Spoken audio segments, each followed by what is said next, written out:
And it's welcome to FlowFM's Sports Fix for today. And a special one today, we're going to the Australian Institute of Sport. There is a new talent program that we need to know about. And to tell us more, we have from the AIS, Bronwyn Jonathan PhD, the Project Consultant, Women Leading Sport, Project Lead, Professional Development and People Development and Wellbeing at the Australian Institute of Sport. Bronwyn, that's a bit of a mouthful, but I guess you must know what you're doing. Yes, it is extremely long and yes, a mouthful. Ultimately, we are in the business of high-performance sport and specifically people development and well-being.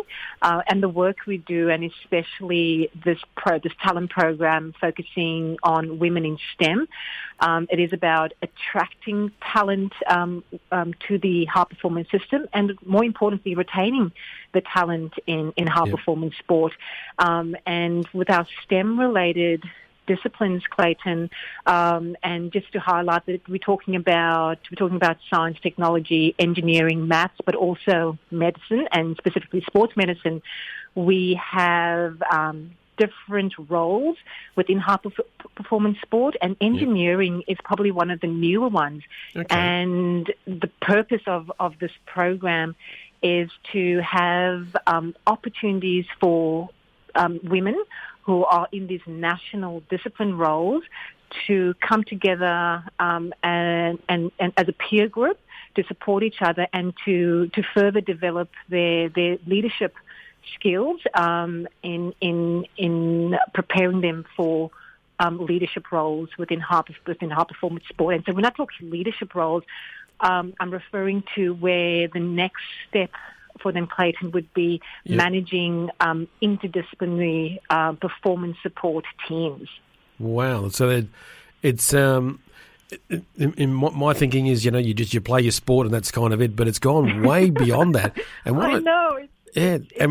What I'm loving about this, especially as I'm looking into it, is that normally it was a kind of, well, if you're good at sport, you weren't all that really good at maths and science and all that sort of thing. But as we know, there are boys and there are girls especially who are very talented on the sporting field and very talented when it comes to maths and science. Mm-hmm. And now there's an opportunity for that to kind of come together and be acknowledged and for them to take it to the next level. And that's what I love about what you're talking about. Yeah.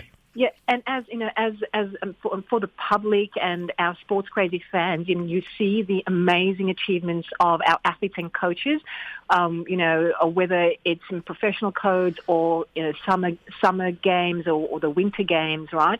But there's so much happening behind the scenes, and literally, an army of people that's working towards producing these incredible results when we get to the Olympic, Paralympic Games, Commonwealth and Commonwealth Games. And so this program is really highlighting the importance of those performance support roles, and then also to raise awareness, to younger people who are still at high school, maybe they're in university already, that having a STEM-related role within high-performance sport is possible.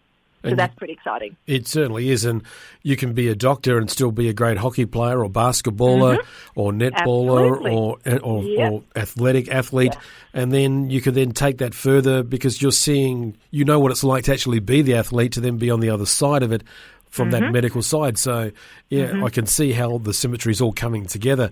And when you're talking high performance here, we're talking like, tenths and 100ths of a second here. Is that correct? That is right, and I had a conversation earlier today with our coach development manager where we would, talking about scenarios where the difference between, first and fifth place at what we call benchmark events or international events is literally down to centimeters or millimeters and, milliseconds. And, that's what we're talking about. So having that performance edge is critical, and that's where our incredible people within STEM can add value and bring about those 1% of improvement that will really be the difference between a gold medal or no medal at all. And I noticed the AIS CEO, Peter Condi's been quoted as saying, our aim is to be a world-leading sports system. And that you're all working very hard to do this. To my way of thinking, as a novice and as a fan who loves watching all our athletes perform on any level, the end game for me is just continued success. So That's right. What is the kind of pressure that, I guess, from where you sit, that you've got to try and absorb and not put on to the athletes? Such a great point, Clayton, that it is a high-performance environment, which means it's high pressure. And the people that compete and work in the environment, they have the qualities that where they thrive in that type of environment, that it really brings the best out of them with the constant decisions and that they need to make and how resourceful they are in their particular discipline. And, it's not always helpful to protect the athletes and coaches from that pressure because they are dealing with pressure when they go into that competition environment. So we have to simulate that. What we are saying, though, is we're not delivering high performance sport and we don't want results at the expense of the person, and whether that's the athlete, coach, or any other performance support individual, it's not at the expense of their well-being. Yep. And that's been really front and center over recent years, and it will continue to be, that we want individuals to leave sport, move on to their next career, having had a positive experience in high-performance sport and speaking fondly of their time and actually, championing individuals to get involved and pursuing a career in high-performance sport or pursuing a career as an athlete in any of our funded sports. And opening up to all the STEMs topics that you've talked about initially, that allows that for that life after sport to carry on, that there is a life. It's not that, you've retired and that's it. You can continue on. Career, right? Yeah. Your athletic career or your coaching career is one career, and like the rest of us, within any sector, we go through various changes and transition into different roles, and also being able to transfer our skills and experiences into other industries and sectors. And so that's the exciting part, that we don't have to see it as finite. It can be, a multifaceted approach to your career.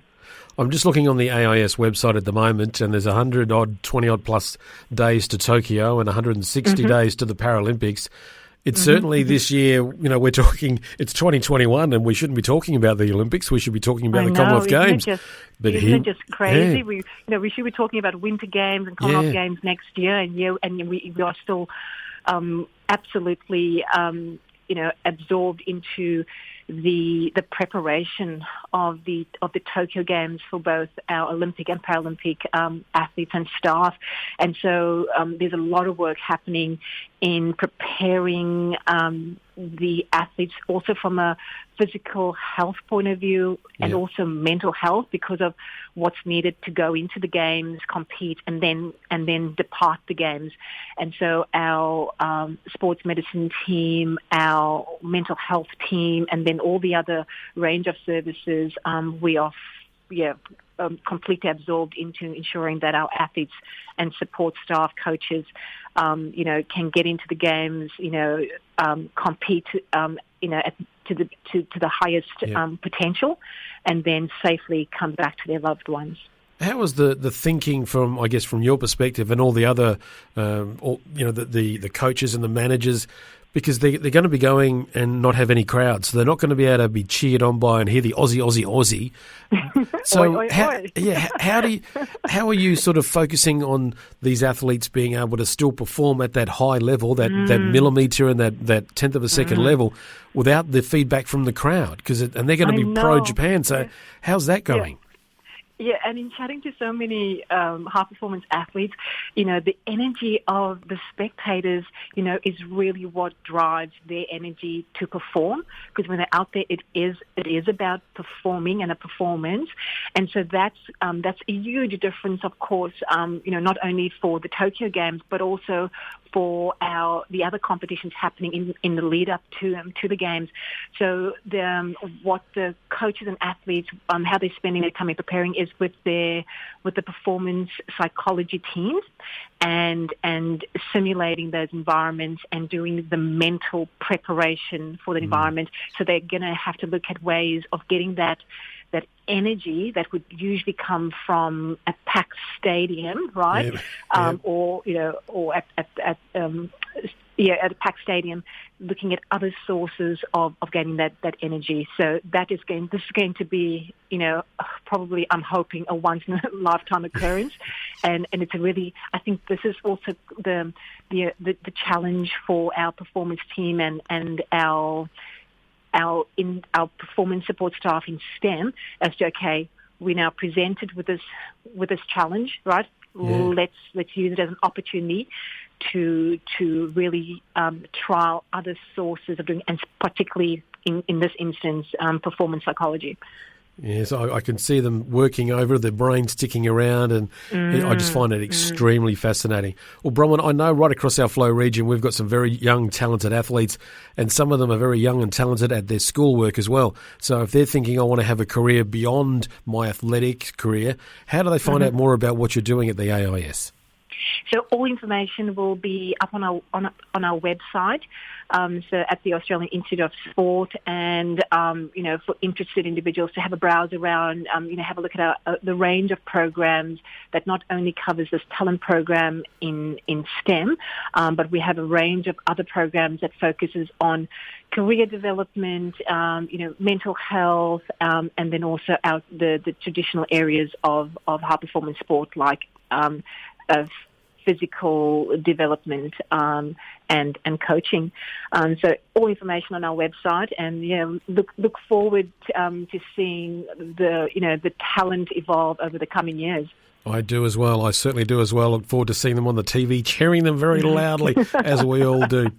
Bronwyn, it has been absolutely a pleasure chatting to you. I hope we can have another conversation again one day, because I find this all very fascinating, and I'm looking at the link right now on the AIS website, ais.gov.au, and then just click on the link to the applications that are open now for the talent program supporting women in sport and STEM. Bronwyn, thank you so much for joining us on the Flow Sports Fix today, and you have a wonderful day, and look forward to another conversation with you soon. Thank you so much, Clayton, for having me.